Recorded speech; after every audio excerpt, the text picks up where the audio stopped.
ভালো ক্লিয়ার তো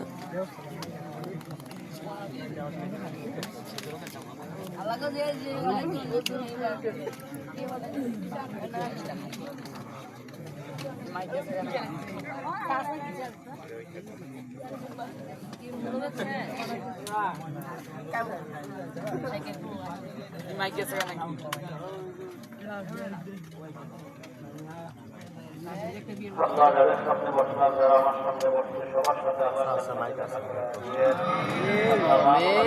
মাঝে মহাব্বত তৈরি করে দেন, এলাকার যারা কবর জগতে সেই তো আছে, তাদের কবরগুলো জান্নাতের বাগান বানায়া দেন। আল্লাহ নারী পুরুষ সকলের কবরগুলো জান্নাতের বাগান বানায়া দেন। উলামায়ে কেরাম যারা সফরে আছে, তাদের সকল নিরাপদ নির্বিঘ্ন করে দেন। ربنا تقبل منا انك انت السميع العليم وتب علينا انك انت التواب الرحيم وصلى الله تعالى على خير خلقه محمد وعلى اله واصحابه اجمعين سبحان ربك رب العزه عما يصفون وسلام على المرسلين والحمد لله.